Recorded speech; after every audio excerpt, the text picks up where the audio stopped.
Umasa si Justice Secretary Leila de Lima na magsasalita na si Janet Lim Napoles tungkol sa lahat ng kanyang nalalaman sa pork barrel scam.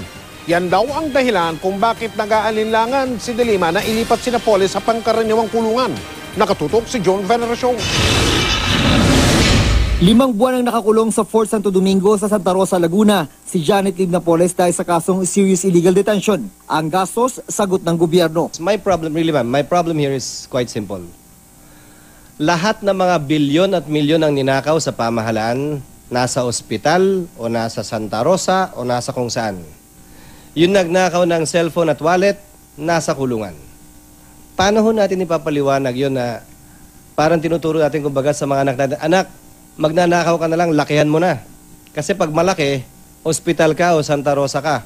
Dahil pag cellphone lang ang ninakaw mo, anak, city jail ka. Mahirap ang buhay doon. Mungkahin ni Senador Escudero sa Department of Justice kung wala ring mapipiga sa pinaniniwalaang utak ng bilyon-peso PDEF scam, ilipat na lang sa ordinaryong kulungan. Pero may agam-agam si Justice Secretary Leila de Lima.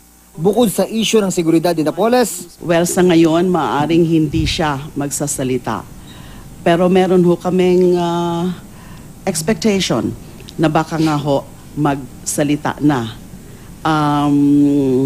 And sayang po yung pagkakataon na yon na posibleng magsalita na siya in the near future. I just find it difficult to swallow.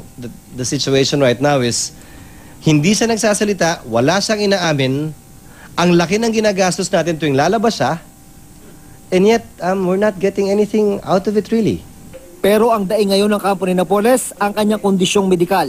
Hiniling nila sa korte na puntahan ng doktor ng Camp Crame si Napoles para ma-check up. Kung she is in pain, she's in pain, extreme pain, profuse bleeding pa din. Pero hindi pinagbigyan ng kanyang hiling. Ipinagpaliban din ng korte ang pagdinig sa mosyon ng kampo ni Napoles na ma-examine, ma-opera at ma-confine si Napoles sa St. Luke's Global City, Taguig.